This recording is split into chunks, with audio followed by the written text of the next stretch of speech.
What's up, everybody? How you doing? So you like wandering around in the dark, like playing dark-themed games, listening to that rapid music. Well, I'm gonna offer 5 video game suggestions, which I think are fairly decent games.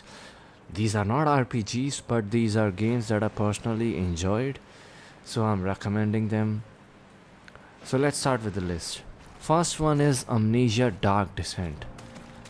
This has to be the first, of course. It literally has dark in its name, and for good reason.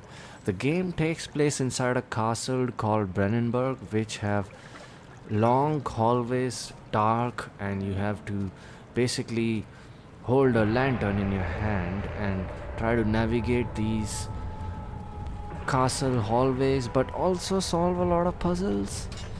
Yes, but by solving the puzzle, you will begin to unravel things about your past and you get some notes to read.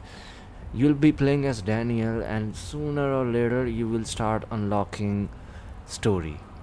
The story is told indirectly and sometimes in pieces, so you have to put things together by reading the notes, and solving the puzzles is rewarding, I would say. It's not that hard that it will break your immersion in the game, but it's not too easy so that it doesn't feel challenging. The puzzles feel rewarding and the game won't take a lot of time to beat. It has a decent gameplay. Total time to beat it would be around 10 to 12 hours, I would say. Not more than that.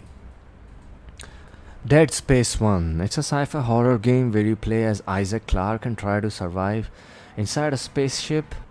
Sort of a spaceship.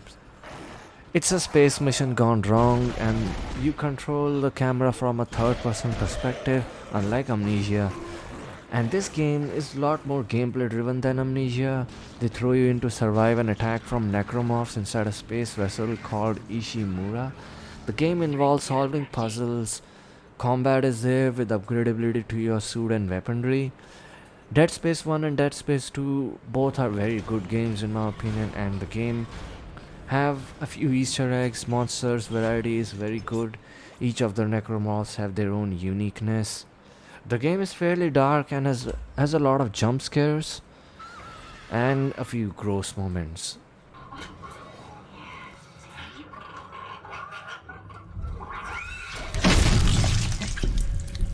The gameplay is where this game shines. With minor complaints, I don't like how close the camera is sometimes to Isaac Clarke and how slow his movements are, but the combat overall can feel a bit more refreshing because if you're used to playing a lot of fast shooters, well, this game may offer a bit of fresh air, and it's gonna be hard, especially at the higher difficulties.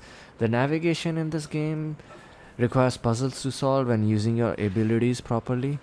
I actually think this game was very promising, but it wasn't concluding very well because the third game was basically a disappointment. Max Payne 2. Now, this is an old game, I know, but it's dark through and through. It's not a horror game either, but it has a lot of gameplay to it. There's bullet time, which I really enjoyed. But mostly, let's talk about how the game is centered. It's based in New York City, mostly nighttime, so you know it's an interesting game. It's also very tragic in its story, and thinking about it, the game's entire theme is very sad and tragic. There's a lot of it in this game. Even the music is very melancholical, so you can take it all in. I remember playing this game when I was in high school. I genuinely liked it. This game is easily in the list of one of my greatest games of all time. The voice acting is top notch. The cinematic cutscenes are very good actually because they are replaced with narrated graphic novels. Vlad and his men left after they were done with Vinny and me. I don't know how Mona came to be there. I can only speculate. It's clear that she Which was is after adding Vlad. to the storytelling. And unlike most of the other games in this genre, the gameplay is very unique. It's slightly different from Max Payne 1 because they made the bullet time much more interesting and fun to use and abuse. The Medium.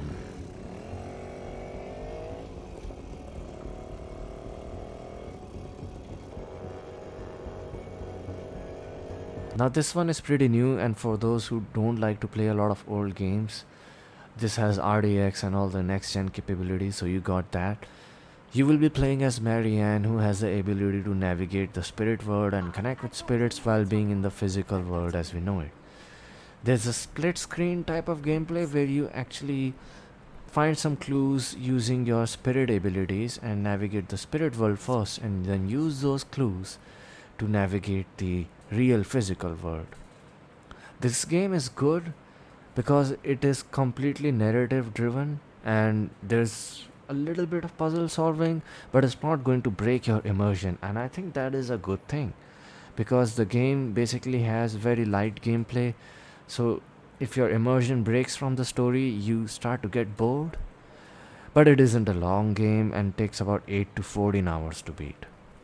So if you're looking for a game where you can grab a controller, sit back and relax without doing repetitive stuff, this game is for you.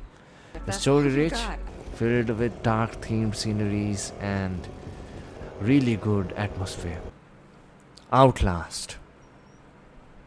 Now this one is last in the list, but the most ambitious horror game for me.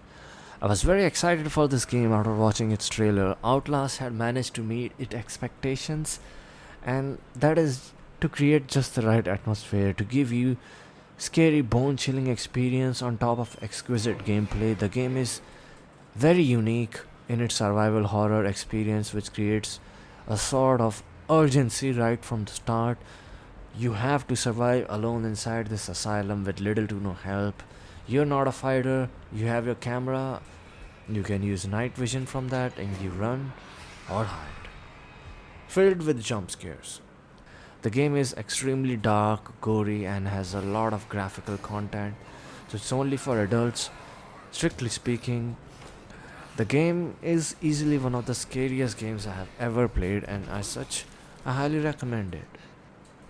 Thank you all for watching till the end.